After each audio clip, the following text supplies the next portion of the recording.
Hi viewers, welcome to our channel. Sharmila గారు and Jagan గారిని మొన్నటి వరకు కూడా టార్గెట్ చేస్తూ ఎన్నో ట్వీట్లు చేయడం, విమర్శలు చేయడం ఇవన్నీ కూడా చూసాం. వాళ్ళిద్దరికీ కూడా మధ్య వివాదాలు నడుస్తున్న విషయం అందరికీ కూడా తెలిసిందే. అయితే రీసెంట్గా జగన్ గారికి మద్దతు తెలుపుతూ షర్మిల గారు ఒక ట్వీట్ చేశారని చెప్పేసి ఒక వార్త సోషల్ మీడియాలో వైరల్ అవడం చూస్తున్నాం. మరి నిజంగా షర్మిల గారు జగన్మోహన్ రెడ్డి గారికి సపోర్ట్ చేస్తున్నారా, మద్దతు తెలుపుతున్నారా, అసలు ఏ సందర్భంలో ఆ ట్వీట్ చేశారు, ఏం చేశారు? సో ఇప్పుడు ఇదే అంశం మీద డిస్కస్ చేయడానికి ప్రజెంట్ మనతో పాటు జగదేవ్ గారు సీనియర్ జర్నలిస్ట్ ఉన్నారు. వారితో ఒకసారి మాట్లాడదాం. సార్ నమస్కారం. సార్ నమస్తే. సార్, షర్మిల గారు అంటే చాలు జగన్ గారి పైన రెచ్చిపోతూ విమర్శలు చేస్తూ ఆయనకు అగనిస్ట్గా ఎన్నో ట్వీట్లు చేయడం మనం చూసాం. అయితే ఇప్పుడు తను యూటర్న్ తీసుకొని జగన్ గారికి మద్దతు తెలుపుతుందని చెప్పేసి వార్తలు రావడం చూస్తున్నాం. సార్ అంటే ఏ సందర్భంలో షర్మిల గారు జగన్ గారికి మద్దతు తెలిపారు, ఏం జరిగింది సార్? అసలు అక్కడ జరిగింది ఏంటంటే, షర్మిల గారు పీసీసీ చీఫ్ ఏపీకి. నేను చాలా సందర్భాల్లో చెప్పాను, జగన్మోహన్ రెడ్డి గారి మీద దియ్యబట్టడం, జగన్మోహన్ రెడ్డి గారిని సంబోధించినప్పుడు వాళ్ళు ఫీల్ అయిపోయి మాట్లాడితే సరే జగనన్న గారు అని కూడా సంబోధించారు.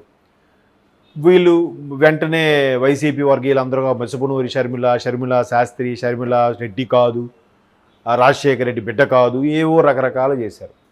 నేను అప్పుడు ఇప్పుడు చెప్పేది ఒకటే మాట, షర్మిల గారు ఫోకస్ జగన్ మీద కాదు, టీడీపీ మీద కాదు, ప్రభుత్వం ఎవరు నడిపిస్తున్నారో వాళ్ళ మీద. ఒక ప్రతిపక్ష స్థాయిలో లేదంటే ప్రత్యర్థుల స్థాయిలో ఉన్న వ్యక్తులు ఎవరైనా సరే ఫస్ట్ దియ్యబట్టేది ప్రభుత్వం మీద కదా. ఇప్పుడు ఫర్ ఎగ్జాంపుల్ గ్రూప్ 2 లీకేజ్ అయింది, ఫస్ట్ ఎవరిని అంటారు? ప్రభుత్వం మీద పడతారు.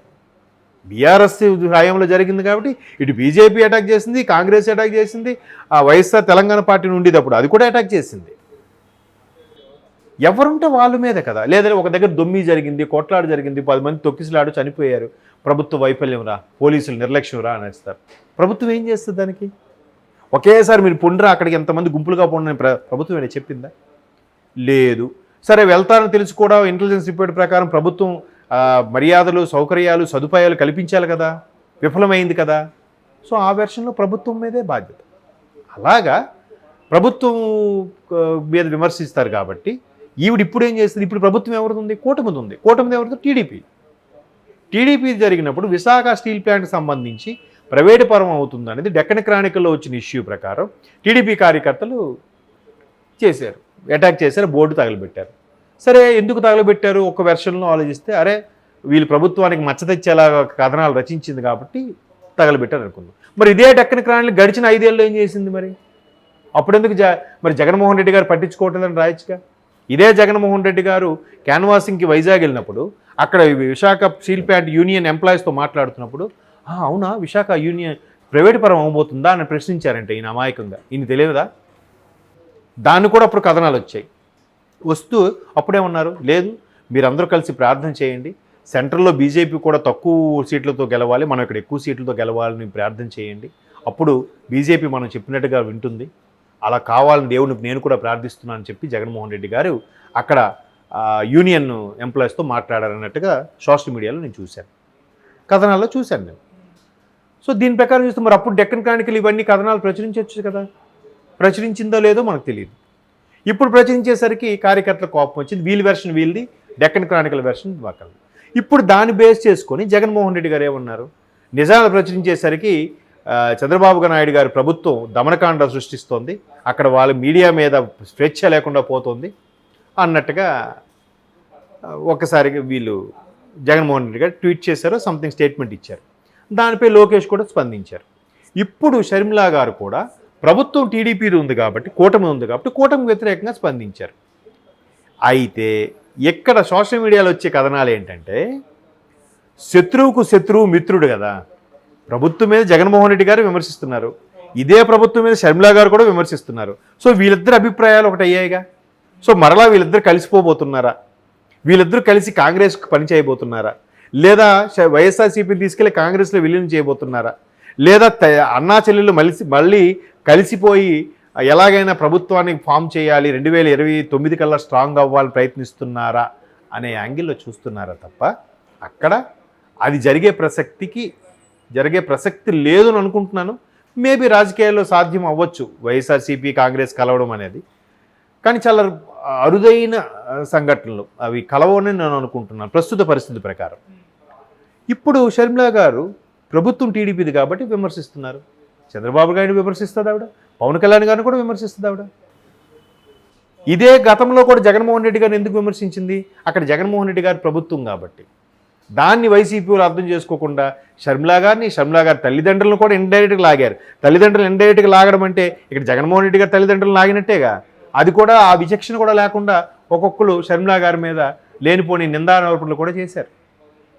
ఇప్పుడు మరలా కూటమి వాళ్ళు షర్మిలా గారికి ఏం తెలుసు అన్నట్టే విమర్శించవచ్చు. అయితే పర్సనల్గా విమర్శించరు కూటమి వాళ్ళు నాకు తెలిసినంతవరకు. వైసీపీ చేసినంత దారుణంగా వైసీపీ వాళ్ళు పర్సనల్గా ఎక్స్ట్రీమ్ లెవెల్లో వీళ్ళు విమర్శించినట్టుగా కూటమి వాళ్ళు విమర్శించరే అని అనుకుంటున్నాను. ఎందుకంటే పవన్ కళ్యాణ్ గారి గురించి అంత విమర్శించినా పవన్ కళ్యాణ్ గారు జగన్మోహన్ రెడ్డి గారి ఫ్యామిలీ గురించి విమర్శించలే. లోకేష్ గారు తల్లిని అవమానించిన లోకేష్ గారు జగన్మోహన్ రెడ్డి గారి తల్లిని అవమానించిన గట్రా చేయలే. ఈవెన్ రోజా గారు లాంటి వ్యక్తులు నా చీర గాజులు ఇస్తాను కట్టుకోమని అంటే తప్పకుండా తల్లి నువ్వు ఆడపడుచుగా మాకు చీర పంపిస్తావు అంటే పంపించి దానికే ఉందని స్వీకరించాడే తప్ప నీ మొగుడికి ఇచ్చి కట్టుకో లేకపోతే నీ పిల్లలకి ఇచ్చి కట్టుకోవడం ఏమని అనలేదుగా. అటువంటి విమర్శలు చేయలేదుగా. అదే సంస్కారం అంటే. ఇక్కడ షర్మిలా గారు ప్రస్తుత ప్రభుత్వం మీద అటాక్ చేయాలి, ఆమె ధర్మం అది. ప్రత్యర్థి హోదాలో ఉన్నప్పుడు ప్రభుత్వం యొక్క విధి విధానాలు దుయ్యబడితే కదా ఇప్పటి నుంచి గ్రౌండ్ లెవెల్లో దుయ్యబట్టాలి, వార్తలో నిలుస్తూ ఉండాలి, గ్రౌండ్ లెవెల్ వర్క్ చేసుకోవాలి. అలా వెళ్తేనే 2029 కల్లా కాంగ్రెస్ కొన్ని సీట్లను సంపాదించుకోవచ్చు, లేదా ఓటింగ్ పర్సంటేజ్ని పెంచుకోవచ్చు. ఇప్పుడైతే రేవంత్ రెడ్డి గారు లాంటి వ్యక్తులు కూడా మంగళగిరి వెళ్ళి అక్కడ రాజశేఖర రెడ్డి గారు స్మరించుకుంటూ ఆయన వారసురాలుగా షర్మిలాయే కరెక్టు, ఆయన పేరుని బిజినెస్ చేసుకున్న వాళ్ళు వారసులు కాదు ఈమె వారసురాలని చెప్పి ఈమెని బూస్టప్ ఇచ్చే ప్రయత్నం కూడా చేస్తున్నారు. ఎంత రేవంత్ రెడ్డి గారు కూడా చంద్రబాబు నాయుడు గారు శిష్యుడు, చంద్రబాబు నాయుడు గారు బాస్గా ఉన్నప్పుడు ఈయన కొలీగ్గా ఉన్నాడు అనే రకరకాల వార్తలు వచ్చినప్పుడు కూడా రేవంత్ రెడ్డి గారు ఏమన్నారు? బీజేపీ అంటే బాబు జగను పవన్ అని విమర్శించారా? మరి చంద్రబాబు నాయుడు గారి శిష్యుడు అయితే ఆయన విమర్శించకూడదు కదా, ఎందుకు విమర్శించారు? ఎక్కడ ఆయన విమర్శిస్తూ రాజకీయాలు వేరు, సొంత వ్యక్తిగతంగా ఉండే అభిమానాలు వేరు. విమర్శిస్తూ వాళ్ళ కాంగ్రెస్ పార్టీని పుంజుకునే దిశగా ఆయన పావులు కదుపుతున్నారు కాబట్టి అక్కడ ఆయన విమర్శ కూడా నేను తప్పనుకోలే. రాజకీయంగా తప్పులేదు. బాబు గారు గవర్నమెంట్ ఉంది కాబట్టి బాబు గారిని విమర్శిస్తాడు రేవంత్ రెడ్డి కూడా. తమ్ముడు పేకాటే. సో అట్లాగా షర్మిలా గారు కూడా బాబు గారిని విమర్శిస్తున్నారు కాబట్టి గతంలో జగన్మోహన్ రెడ్డి గారు విమర్శించారు. అది ఆలోచించకుండా బాబు గారు విమర్శిస్తున్నారు కాబట్టి ఎక్కడో చిన్న ఆశ ఏంటంటే రాజకీయాల్లో ఏదైనా సాధ్యమే కాబట్టి ఏదైనా జరగచ్చు. అది. Thank you so much sir.